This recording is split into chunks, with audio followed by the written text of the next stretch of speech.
नमस्कार दोस्तों, मैं हूँ कंचन, कहानियाँ सुनाती हूँ। चलिए सुनते हैं कुत्ते की कहानी का चौथा भाग। सबसे ज्यादा भय जल जंतुओं का था। प्राण जैसे आंखों में थे। छड़ पर मालूम होता था अब मरे। कह नहीं सकता यह दशा कितनी देर रही। कम से कम 4-5 घंटे जरूर रही होगी। आखिर हवा का जोर कम होने लगा। लहरों के थपेड़े भी कुछ कम हुए और कुछ कुछ प्रकाश होने लगा। मेरी हिम्मत बंध गई। आकाश पर बादल भी कुछ छटने लगे थे। कुछ दूरी पर भेड़ों का झुंड दिखाई दिया। जरूर कोई टापू है। मेरा दिल खुशी से उछलने लगा। मैं उन्हीं भेड़ों की ओर चला। अब मैंने देखा कि साहब और मेम एक रेशमी चादर से बंधे हुए हैं। इसी से अब तक लिपटे हुए थे। एकाएक मुझे एक छोटी सी नाव दिखाई दी। उस पर 2-3 भयानक काली जंगली सूरत वाले आदमी बैठे हुए थे। उनका रंग कोयले की तरह काला था। मुंह लाल रंग के रंगे हुए थे। उनके सिर पर पत्तियों की ऊंचे टोप थे। वो केवल चमड़े के जांघिया पहने हुए थे। उनके पास एक एक भाला था। मैं उन्हें देखकर डर गया और उस वक्त भी भौंक उठा।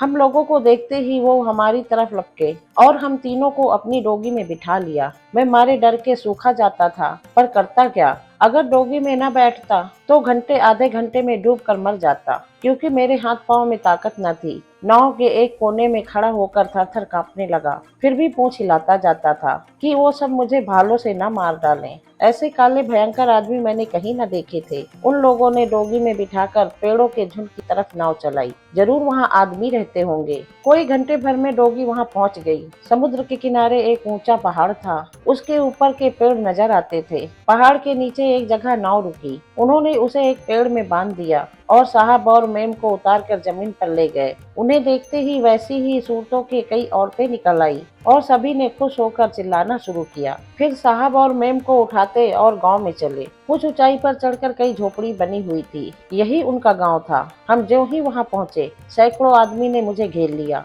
और मैम और साहब के कंधे पकड़ पकड़ कर हिलाने लगे। कोई उनकी नाक दबाता था, कोई उनकी छाती पर सवार होकर घुटनों से कुचलता था। मैं डर के मारे दुबका खड़ा था। आवाज निकालने की हिम्मत न पड़ती थी। कहीं ये सब साहब मैम को मार तो नहीं रहे हैं। मगर कोई आधे घंटे में हिलाने डुलाने के बाद दोनों आदमी होश में आए। उनकी आंखें खुल गई, हाथ पांव हिलाने लगे, पर अभी उठ न सकते थे। अब मैं अपनी खुशी को ना दबा सका। उनके पास आकर धीरे धीरे भौंकने लगा। उन काले आदमियों ने अब नाचना गाना शुरू किया। मालूम नहीं वो इतने खुश क्यों थे। उनका नाच भी कितना भद्दा था। उनकी उछल कूद देखकर मुझे हंसी आती थी, लेकिन मैं बहुत देर तक खुश न रह सका। जब ही साहब और मेम बातें करने लगे, उन काले आदमियों ने उन्हें एक कोठरी में कैद कर दिया। कैद ही करना था तो समुद्र में क्यों न डूब जाने दिया। इन दिनों में हम तीनों ने अन्न के दाने की सूरत न देखी थी। भूख के मारे पेट कुलबुला रहा था। बेचारे मेम और साहब का भी यही हाल होगा। यह सब उनको खाने पीने को देंगे या उस काल कोठरी में बंद करके मार डालेंगे। मेरे लिए तो वहाँ भोजन की कमी न थी। इधर उधर मांस की बोटियां पड़ी हुई थी। हड्डियों का तो ढेर लगा हुआ था। जंगली आदमी मांस ही खाते थे। मैंने वहाँ कहीं खेत नहीं देखे। एक पेड़ के नीचे मांस का एक टुकड़ा देखकर जी ललचाया कि खा लूं, पर फिर ये ख्याल आया कि साहब और मैम कभी के भूखे पड़े होंगे और मैं अपना पेट भरूं, यह नीचता की बात है। धीरे धीरे दिन बीतने लगा। यहाँ बहुत गर्मी न थी। साहब लोग जहाँ कैद थे, उसी झोपड़ी के सामने मैं एक पेड़ के नीचे बैठा देखता रहा कि ये लोग उनसे कैसा बर्ताव करते हैं, कुछ खाने को देते हैं या नहीं। दोपहर हुई, शाम हो गई, मगर झोपड़ी एक बार भी न खुली। दो आदमी बराबर झोपड़ी के दरवाजे पर बैठे जैसे पहरा दे रहे हों। धीरे धीरे रात गुजरने लगी, मगर कैद खाना न खुला। अब मैंने मन में ठान लिया कि चाहे जैसा हो, एक बार इस झोपड़ी में जरूर जाऊंगा। सभी झोपड़ियों में मांस रखा था। मैं चुपके से एक झोपड़ी में घुस गया और मांस का एक बड़ा सा टुकड़ा उठा लाया। ये लोग मांस चूल्हे पर पतीले में नहीं पकाते थे,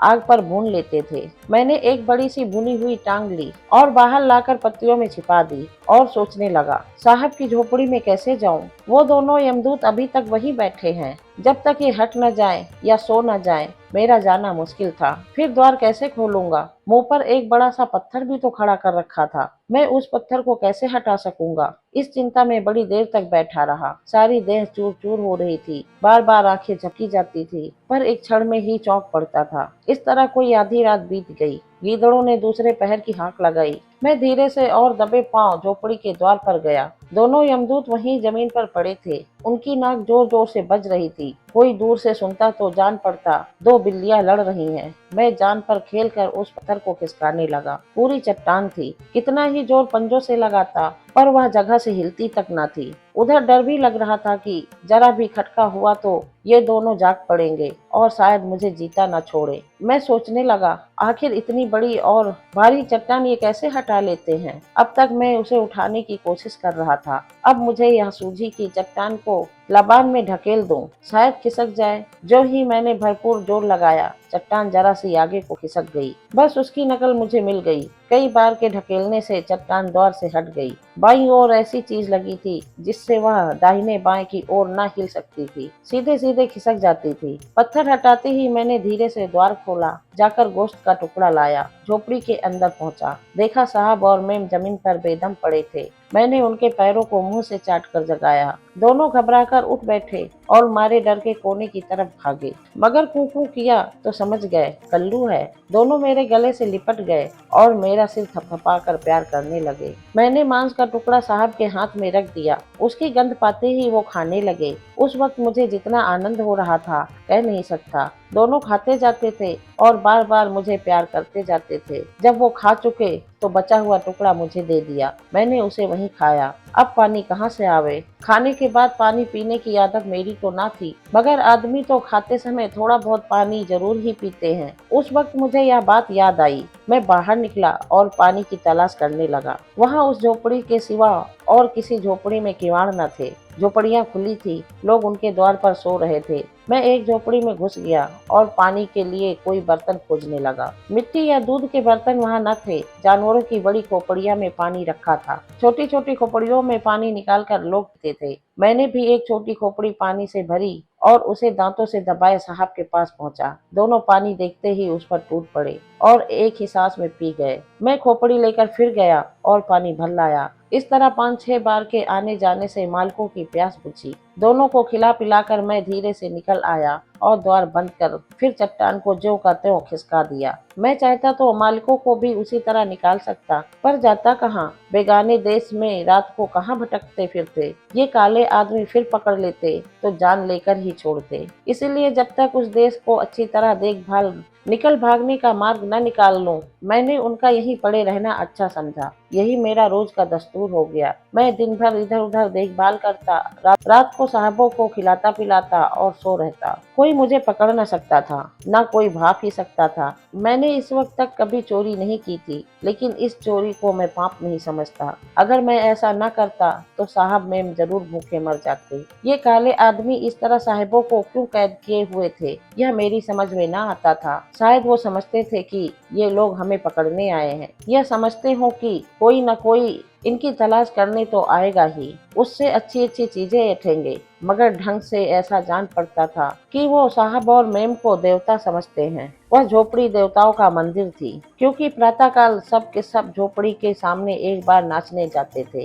शायद यही उनकी पूजा थी। शायद उनका ख्याल था कि देवताओं को खाने पीने की जरूरत ही नहीं होती। उस देश में हम लोग लगभग 1 महीने रहे। जंगली लोगों ने साहबों को कभी बाहर न निकाला। बातचीत भला क्या करते। शायद वो सब समझते थे कि इन देवताओं को बाहर निकाला गया तो न मालूम उस देश को किस आफत में डाल दे। देवताओं को वो कोई भयानक जीव समझते थे, जिसने नुकसान के सिवाय कोई फायदा नहीं पहुंच सकता। इस 1 महीने में मैंने देश की अच्छी तरह छानबीन कर ली। उसके एक तरफ तो समुद्र था, पश्चिम की तरफ एक बहुत ऊंचा पहाड़ था जिस पर बर्फ जमी हुई थी। दक्षिण की तरफ पथरीली मैदान था जहाँ मीलों तक घास के सिवा कोई चीज न थी। यहाँ से भागे भी तो जाए कहाँ। मुझे यह फिक्र बराबर सताया करती थी। समुद्र के किनारे जंगली लोग बराबर आते जाते रहते थे, इसलिए उधर जाने से फिर पकड़ लिए जाने का भय था। ऊंचे पहाड़ पर चढ़ना बहुत कठिन था और फिर कौन जानता है उस पार क्या हो। उस पार पहुंचना भी असंभव जान पड़ता था। उसी मैदान की तरफ भागने का रास्ता था। 150 कोस भागने पर शायद कोई दूसरा देश मिल जाए जहाँ के आदमी ऐसे जंगली न हो। यही मैंने निश्चय किया।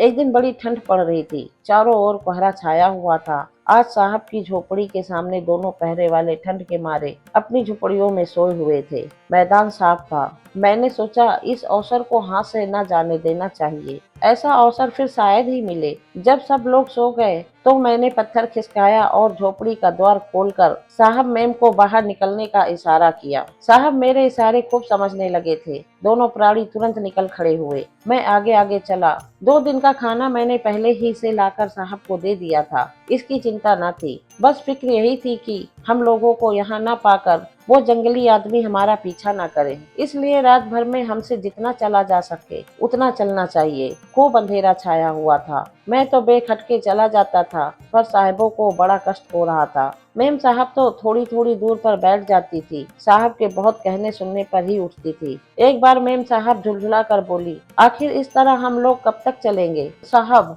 जब तक चला जाए। मेम, यही ठहर क्यों नहीं जाते? सवेरे चलेंगे। साहब, और जो सवेरे पकड़ लिए गए तो? मेम ने इसका कुछ जवाब न दिया, फिर चली, मगर भुनभुना रही थी कि इससे तो हमारी कैद ही अच्छी थी कि आराम से पड़े थे। यहाँ लाकर न जाने किस जंगल में डाल दिया कि प्यासे मर जाए, कहीं बस्ती का नाम नहीं। इस तरह हम लोग आधे घंटे तक लगे होंगे कि पीछे से बहुत से आदमियों का शोर सुनाई दिया। मालूम होता था सैकड़ों आदमी दौड़े चले आते हैं। मैं समझ गया कि हमारे भागने का भेद खुल गया है और वही लोग हमें पकड़ने चले आ रहे हैं। साहब ने मेम से कहा, लगता है वही शैतान है, हम लोग पकड़ लिए जाएंगे। मेम, हाँ हाँ मालूम होता है। साहब, बेचारा कल्लू यहाँ तक तो ले आया, अब हमारे नसीब ही फूटे हों तो वह क्या कर सकता है। मेम, हम लोग भी दौड़े, शायद कहीं कोई ठिकाना मिल जाए। दोनों आदमी दौड़े। वही मेम साहब जिन्हें एक एक पग चलना दूभर हो रहा था, दौड़ने लगी। हिम्मत में इतना बल है। सबसे बड़ी बात यह थी कि पूरब की ओर अब कुछ प्रकाश दिखाई देने लगा था। जरा देर में दिन निकल आएगा,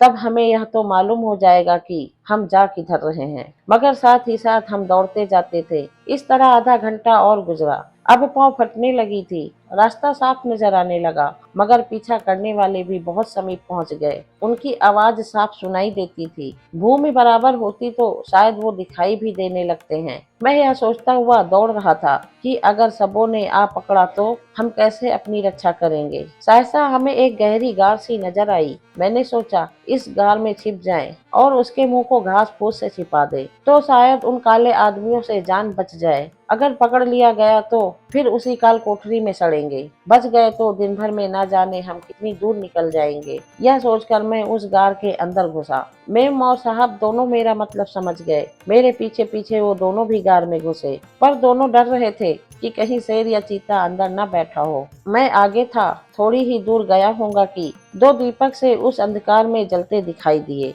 मैं जोर से चिल्लाकर पीछे हटा। सामने सचमुच एक शेर बैठा हुआ था। अब क्या करूं? मेरे तो जैसे होश हवास गुम हो गए। मैं ना आगे जा सकता था ना पीछे, बस वहीं पत्थर की मूर्ति की भांति खड़ा था। साहब और मैम दोनों बेहोश होकर गिर पड़े। मैं तो भला खड़ा रहा, पर उन दोनों जानों की तो जान ही निकल सी गई। अब मेरे होश ठिकाने हुए। अपना डर जाता रहा। जाकर उन दोनों को सूंघा, मरे ना थे, जान बाकी थी। सोचने लगा अब क्या करूं? एक आफत से तो मर मर के बच्चे थे, या नई मुसीबत पड़ गई। दोस्तों, कैसी लगी कहानी कमेंट में जरूर लिखना। वीडियो को लाइक करना, दोस्तों के साथ शेयर करना। मैं कंचन आपसे विदा लेती हूँ, फिर मिलूंगी इसके आगे के भाग के साथ। धन्यवाद।